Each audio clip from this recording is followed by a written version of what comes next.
dengan izin Allah Eril akan oleh Allah Firdaus dan menang. Amin.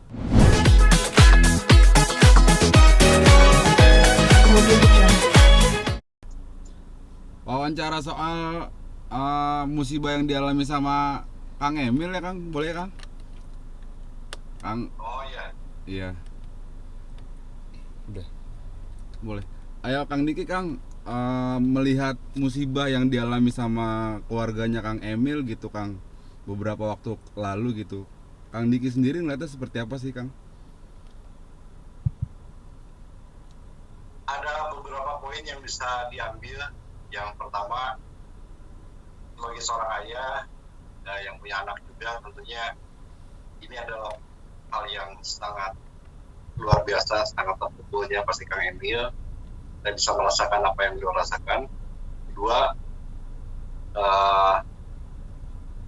ketegaran Kang Emil yang luar biasa di sela-sela kesibukannya sebagai seorang pejabat yang memikirkan banyak rakyat pun masih bisa mengatur ritme dengan sebaik mungkin, mengelola emosi dengan baik. Ketiga, ya memang kebetulan saya pun pernah di keluarga saya pernah ada pengalaman yang sama. Papua saya pernah main-main di sungai dan akhirnya tergerus air sungai sampai hilang. Dan ini satu catatan buat kita semua bahwa alam tidak jahat, tapi kita juga harus waspada, harus mengikuti setiap alur aturan yang ada dalam banyak hal. Sebetulnya kita bisa ambil hikmahnya bahwa segala sesuatu bisa terjadi apabila kita tidak waspada. Air itu, kalau kata Amanat Galunggung, air itu mengalir kemana arus yang ada. Kalau arus ke kiri, dia ke kiri, arus ke kanan, dia ke kanan. Kalau ada yang terbawa hanyut, ya bukan karena airnya, tapi memang karena ketidakwaspadaan yang ada, atau mungkin pemerintah yang tidak membuat aturan yang tepat dalam hal pengamanan markanya. Jadi banyak hikmah yang paling bisa diambil. Tapi yang paling utama, almarhum Eril ini insya Allah dengan izin Allah kita doakan Deus Said karena sedang menimba ilmu yang walaupun saya belum pernah ketemu, tapi dari rekamnya dia sangat peduli konten sama teman-teman dan masyarakatnya. Dia punya jiwa sosial. Nawati dia untuk memperbanyak ilmu pun tentunya akan kembali ke Indonesia untuk membuat sesuatu atau berbuat sesuatu untuk kebaikan masyarakat. Jadi coba Said, itu doa kita semua. Melihat begitu banyak masyarakat gitu Kang yang datang ke gedung Pakuan untuk mendoakan almarhum Eril gitu Kang, dan mengucapkan belasungkawa kepada Kang Emil gitu. Sosok Eril ini terlihat seperti apa sih Kang di mata Kang Diki sendiri? Secara pribadi saya memang hubungan saya dengan Pak Ridwan Kamil dan Bu Atalia lebih kepada hubungan pekerjaan, karena saya jadi sutradara untuk beberapa film televisi baik di Bu Atalia maupun Kang Emil. Jadi saya nggak begitu dekat dengan Kang Emil dan keluarganya secara pribadi, hanya urusan pekerjaan. Jadi saya agak sulit untuk bisa memberikan pendapat, kecuali pendapat yang terbatas karena saya baca, saya lihat, saya nonton, dan saya juga dengar bahwa salah satu guru agamanya adalah Ustadz Hidayat, dan beliau juga menceritakan tentang keingintahuannya almarhum Eril tentang banyak hal, masalah air dan segala macam. Ya insya Allah setuju ini adalah bagian daripada kerinduan Allah pada Eril yang pada akhirnya terbuka oleh kita semua bahwa banyak yang sayang sama Eril, yang sebetulnya tidak terlalu mencuat namanya, tapi sekarang setelah ini baru tahuan bahwa memang pada akhirnya sebaik-baiknya manusia adalah manusia yang bisa bermanfaat untuk orang banyak dan meninggalkan nama baik dalam ilmu, sodako, amal jariah yang lainnya. Eril sudah memberikan bukti bahwa banyak yang mencintai tanpa harus dikenal. Eril tidak sampai seperti apa, tapi sekarang orang pada tahu bahwa Eril itu orang baik, orang yang jiwa sosial, peduli pada Indonesia dan Jawa Barat. Melihat perjuangan Kang Emil gitu, dari waktu hari pertama kabar bahwa Eril tenggelam sampai akhirnya dia pulang lagi ke Indonesia untuk bekerja dan kembali lagi untuk mengambil cuti gitu Kang, dan akhirnya sampai sekarang sudah ada info bahwa Eril akhirnya ditemukan gitu. Kang Diki melihat hal seperti itu gimana tuh Kang? Bagi seorang ayah, ini berat, sangat berat. Nah, bagi seorang pemimpin daerah jauh lebih berat, karena dia punya anak banyak.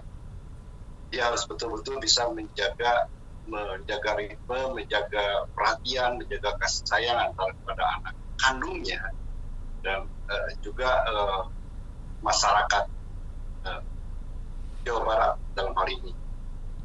Jadi buat saya ini luar biasa. Beliau bisa mengatur emosi dengan sebaik mungkin. Beliau pasti sangat-sangat terpukul, tapi di sisi lain beliau juga sadar bahwa show must go on, bahwa dia harus bekerja kembali. Nah, dia cuti tapi tetap mengontrol, berusaha membahagiakan hatinya dengan anak angkatnya yang ada, dan mencoba tetap berusaha tersenyum walaupun sesekali dia tetap sisi manusianya tidak bisa dipungkiri. Menangis juga terutama depan ibunya. Ya, itu manusiawi, tapi luar biasa. Saya yakin semua bapak pasti akan mengalami hal yang sama, kerapuhan yang sama, tapi dilematisnya mungkin akan berbeda kalau berkaitan dengan seorang pejabat atau pemimpin yang sedang memimpin satu wilayah. Itu dilema. Kadang-kadang ada dalam tanda kutip masyarakat yang usil, berpikir wah itulah inilah apa segala macam. Padahal di satu sisi pemimpin juga manusia, punya ruang pribadi juga, walaupun tidak dipungkiri dia juga memang harus memberikan perhatian kepada masyarakat. Makanya Kang Emil itu berusaha keras, dan buat saya itu sudah untuk bisa mengatur ritme antara cuti mencari anaknya dan pada akhirnya tanggal berapa dia berusaha untuk bangkit, tidak terpuruk untuk kembali lagi ke masyarakat. Dan kabar terbaru gitu Kang, jenazah almarhum Eril ini ditemukan dengan kondisi yang utuh dan ada wangi-wangi bunga eukaliptus gitu Kang. Itu seolah-olah menggambarkan bahwa memang kebaikan yang disebarkan sama almarhum ini begitu nyata gitu Kang. Akhirnya sampai jasadnya pun wangi gitu Kang.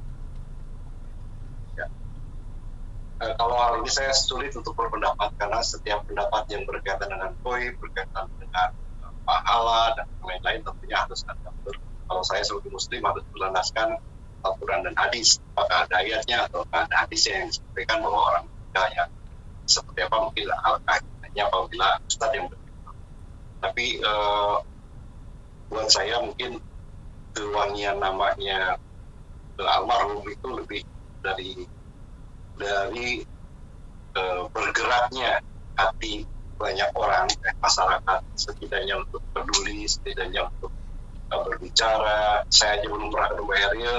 Saya kan teman-teman tahu saya suka lari-lari kalau ada diwawancara apa, tapi nggak tahu, saya ingin aja, belum pernah kan. Jadi lebih kepada bagaimana reaksi mayoritas masyarakat yang peduli. Ini adalah memberikan satu bukti bahwa insya Allah dengan izin Allah Eril akan oleh Allah Firdaus dan menang. Amin. Kang, terakhir Kang, boleh Kang support dan doanya untuk almarhum dan keluarga yang ditinggalkan gitu Kang? Walaupun persentase terbesar bahwa almarhum akan diberikan cahaya dan indah dan terang di alam kuburnya dan juga ada ke surga, ya Allah cukup yakin tetap kita akan doakan mudah-mudahan Eril diberikan tempat yang terbaik, baik dalam kubur sudah yang terbaik, dan untuk keluarganya mudah-mudahan tetap tegar tetap kuat, karena pada dasarnya spirit Eril masih hidup. Saya berharap betul adiknya, Kang Emil dan istrinya mencoba bukan untuk melihat masa lalu, tapi menyimak atau mempelajari apa yang diperjuangkan Eril selama ini dan bisa dilanjutkan oleh adiknya, oleh orang tuanya, karena pasti banyak sekali sisi sosial ataupun keinginan Eril untuk Indonesia, khususnya Jawa Barat, yang belum terwujud, dan mungkin itu adalah salah satu tanda ada keluarga, teman, kerabat, sahabat, adik, saudara-saudara untuk istiqomah melanjutkan perjuangan Eril selama ini, khususnya di bidang sosial dan kebaikan bagi bangsa dan juga khusus Jawa Barat. Amin, amin, amin, amin, amin. Terima kasih banyak Kang Diki sudah menyempatkan waktu untuk wawancara, Kang.